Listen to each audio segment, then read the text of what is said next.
Thank you to DraftKings Casino for sponsoring a portion of this video. So just based on a pure spec sheet, the Pixel 9 Pro absolutely trounces the iPhone 16 Pro. But people aren't making their buying decisions just based on a spec sheet.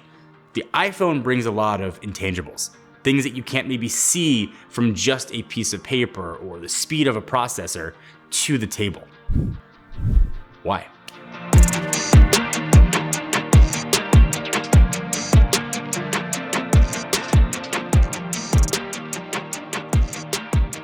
It's like obviously the processor's got to keep these things running. Both are rocking their company's flagship. You got the Tensor G4 on the Pixel, A18 Pro on the iPhone. Day to day, both of these phones feel extremely fast, have more headroom than you'll need for probably 2 generations, can run apps simultaneously. You're never going to worry about speed. What these processors are going to enable though, I think is the star of these devices, and that's AI. And that is where these phones differ a lot. So, is it fair to compare them? I don't know. Probably yes. Probably not, but let's do it anyway. So I'm a big Lakers fan. How do you think the Lakers are going to do this season? The Lakers are ranked 7th in the Western Conference with a record of 6-4. Hey, so I'm a pretty big Lakers fan. How do you think they're going to do this year? The Lakers have a lot of star power this year, that's for sure. LeBron and AD are always a handful, and I think they've got some serious depth with their bench. It's definitely going to be a fun season to watch. I'm looking for recommendations for a doctor for my wife. She's having some issues with her arm and wrist. Can you recommend something? Here's what I found. So I have a kind of a medical question. My wife is having issues with her kind of arm and wrist. We're looking for some good doctors by us. Can you recommend some that we should look into? All right. Sounds like your wife could really use some help with her arm and wrist. There are a lot of great doctors in the area that specialize in this. Is there a specific type of specialist you'd like an orthopedic surgeon or a rheumatologist? Yeah, I think orthopedist is probably the best way to go. All right. Sounds like you need an orthopedic surgeon. I'm not able to directly recommend doctors yet when we are live, but I can help you out in a couple of ways. First, what city are you located in? In Orange County, California. Okay, there are a few great hospitals in Orange County with orthopedic specialists. UCI Medical Center in Orange is a good one, and so is Hoag Memorial Hospital in Newport Beach. Perfect. You might also like Mission Hospital in Laguna Hills. Would you like me to look up the names of some specific doctors for you? No, can you just email those to me? So I can't send emails yet when we are live, but I can definitely help you find some doctors. Do you want me to look up some specialists at those hospitals I mentioned? Or would you like to try a different hospital? No, I'm good. Thanks, Gemini. Anytime. Let me know if anything else comes up. Apple Intelligence is coming, or parts of it are coming, or already here perhaps, by the time you watch this. But the point being is what's out now for Google is really good, and it's only going to get better. What's out for Apple right now is a bunch of marketing and promises. And I will, though, in all fairness, revisit this to make a more fair comparison once Apple Intelligence is more rolled out and kind of more feature complete. But if AI is what you want, this is a place where clearly right now, the Pixel is on top. Google has been in the AI game for years. They have a track record of making devices that can successfully utilize AI. Apple is new to this game. And yeah, the beta exists, and that shows us Apple Intelligence is going to be real. It's hard to say whether all the features Apple promised will in fact ship to the phone. And with Gemini, like I said, you can generate photos, circle to search, ask Gemini how to do device tasks like summarize emails. These are all things Apple promised to bring in some way, but it's just not here yet. This particular Versus video is my favorite one to make because these two flagships come out within weeks of each other, and that almost never happens. And when you look at the Pixel 9 Pro and the iPhone 16 Pro, these phones are getting more and more similar. And that makes picking a winner, I think, harder than ever. And it would be easy to just get to the conclusion and be like, pick the one that's best for you. But I very clearly have a winner between these two really capable phones.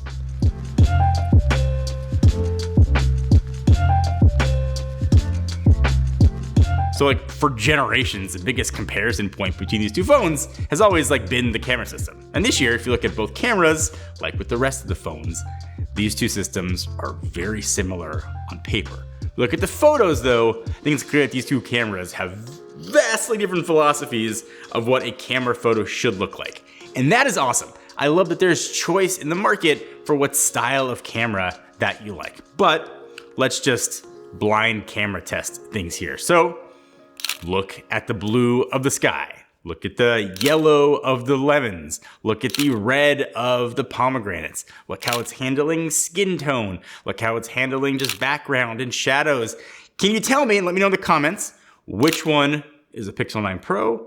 Which one was the iPhone 16 Pro? So both of these phones are rocking 3 camera systems, and they both have obviously like the strengths and weaknesses.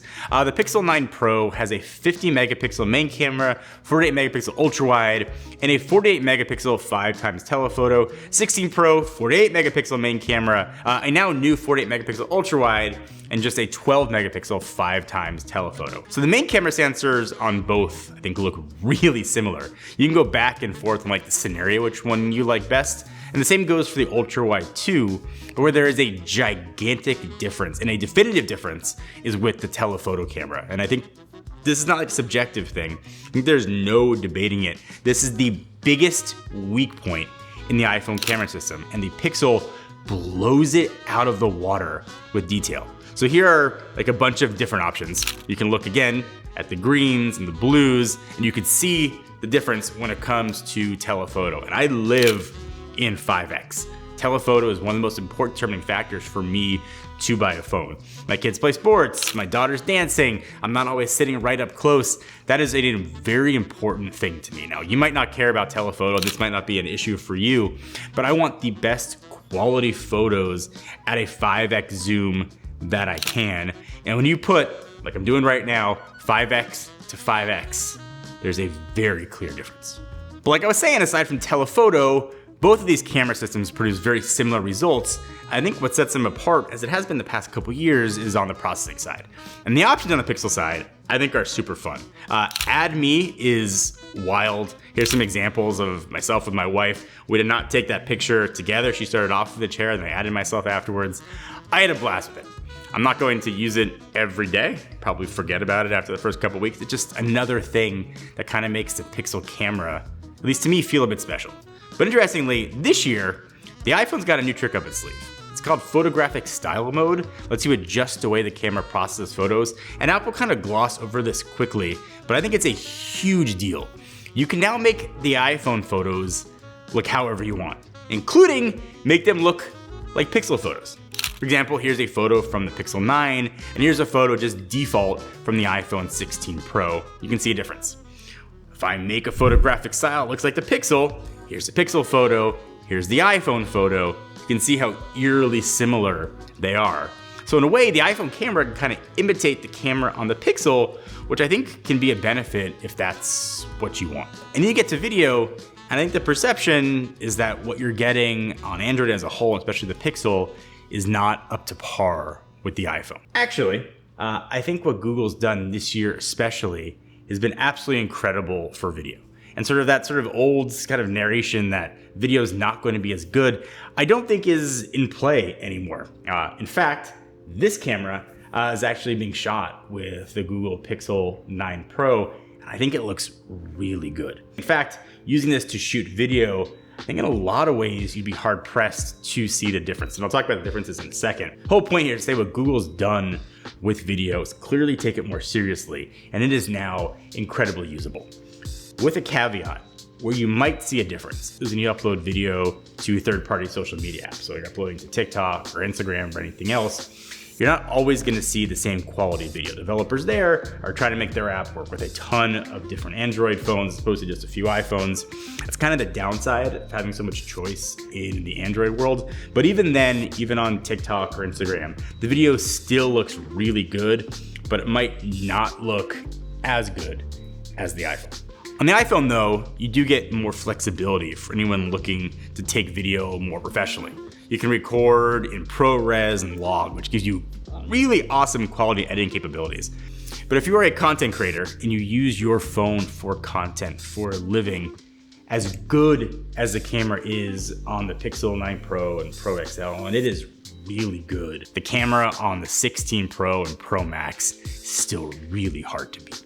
But if you don't ever plan to edit your video and all you care about is having sort of usable, very good looking video to share with family and friends, you will not be disappointed with the Pixel 9 Pro camera. Whatever phone I have in my pocket, I have been known to take about a 4.5-hour road trip to Vegas to try my hand there. Play some slot machines, some table games. I don't always do as well as I'd like, but I love the opportunity to do that. So fortunately though, I've got my phone, and this has this video sponsor, DraftKings Casino, already on it. And that's got all the casino favorites right there, and I'm talking all of them. 300 real money games, things like slot machines, blackjack, roulette, and also it's not like a canned thing. There is a live dealer doing all of this. They got a ton of exclusive things there too. They got DraftKings slots and blackjack games that you can't find anywhere else on any other apps or even in Vegas. DraftKings, if you don't know, it is safe and secure and reliable. And actually, DraftKings Casino has awarded over $100 million in jackpot winnings. So that's like a lot of money going out. So if you want to check it out, download the DraftKings Casino app right now. Sign up, use my code Rettinger, just my last name. Play just $5 and you'll receive $50 in casino credits. DraftKings Casino is not available in every single state, so check out sort of their daily fantasy app where you got a shot at winning cash prizes all season long. So at first glance, especially like from the front screen, it's really hard to tell like which phone is which. Google changed the design of the Pixel this year, gave it more of a squared off design that we've seen for years on the iPhone, actually going all the way back to the iPhone 12. It's a design that I really like. In fact, as I was taking the phone out of the box, I was so impressed with the first impressions. Well, let me tell you. So I am setting up the Pixel 9 Pro XL, like literally just out of the box. This is my first time holding it, feeling it. And I expected, probably like everybody else, right? It looks like the Pixel 8 and really the Pixel 7 Pro before it. I expected it to feel like the 8 Pro did. I am shocked at how good this phone feels in the hand. Everything about it feels premium, from the weight to the clickiness of the buttons, just everything about this screams flagship. This is one of the best feeling phones that I have ever felt, and I've held a lot of phones over the years. And I mean like literally right out of the box impressions, like here's the box and stuff is still copying over. I was jarred by it. Usually I'm not that impressed by phones out of the box. They all kind of feel the same, but sometimes you get one that just feels shocking. And maybe because I wasn't expecting it, but I don't know. Well done, Google. So all this feels new on the Pixel. The iPhone design, I don't want to even say starting to feel dated. It is dated. It's overall, it's good and it works. But when you see it year after year, it's hard to not want something new and different. But design is not kind of a make or break feature, or at least I don't think it is. It's all about what the hardware and the experience gets you. So on the screen side, at least the Pros both have 6.3-inch OLED displays. The 16 Pro can go all the way down to 1 nit of brightness, all the way up to 2000 outdoors. The Pixel can go all the way up to 3000 nits of brightness. So if you use your phone outside a lot, the Pixel will definitely edge out the iPhone. I've loved the iPhone display for years. I'm a display snob. I think what Apple's done with Samsung's hardware and their own tweaking has been unbelievable. I think that the quality of the display in the Pixel 9 Pro is on par with what you have from Apple. So that is to say, it is amongst the best displays out there. The only caveats might be how it handles some colors. Obviously, going outdoors, you're gonna want the higher nits, but I think display to display, it is a tie, and both of these are absolutely incredible. It's really the first year I can say that confidently with the Pixel 9 Pro. So other things with hardware, and this is 100% in the weeds and probably matters to like 8 people out there.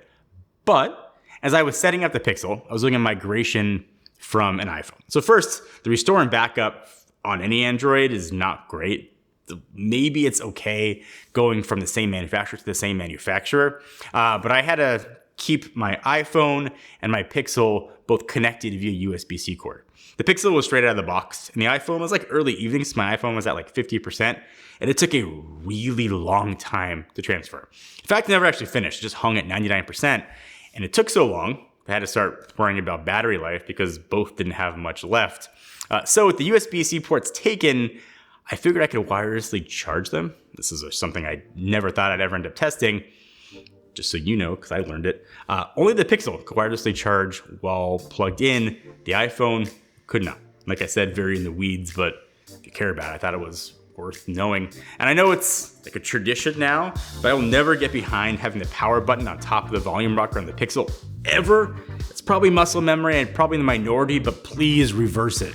But AI is sort of part of the software, and although it's a big part, with iOS 18, the iPhone is more like Android-like than ever, letting you rearrange icons friggin' finally anywhere you want, and just to get spicy and crazy, even change the color of the icons. Now granted, this has obviously been an Android staple since like the beginning, but is also a breath of fresh air for iPhone users. And the iPhone now has RCS. You can get very iMessage-like experience with non-iPhones. I think the gap between these two phones, especially on the software side, has really shrunk down. I think it probably comes down to how much AI means to you and how much you believe Apple can deliver on what they promise. Now, if Apple Intelligence comes out, maybe over the next 5 or 6 iOS updates, and again, we'll revisit this, it could potentially be really good if they deliver on those promises. Things like Genmoji, image generation, summarizing what's on your screen, there is a lot of potential for Apple Intelligence, and I am very excited about it. But all that's there right now is potential. Apple's selling these phones, marketing these phones actively with Apple Intelligence that does not exist right now. And when it's all out, maybe it becomes a moot point, but if you're looking to buy one of these phones right now, this is one of the first time in years I can 100% recommend the Pixel 9 Pro, or if you want the bigger one, the Pixel 9 Pro XL. I love the feel of the phone. I love the cameras on this phone. I really am starting to love the software on this phone. And I found myself changing my perception of AI from not just a gimmick, that's something that I will actually use the more time I spent with it. If you are ensconced in the Apple ecosystem, I get it. You're probably not going to switch. But if you are on the fence, maybe you have a foot out of the walled garden, you should 100% check out what Google's done. I think they nailed this one, and this is really close to being the perfect phone.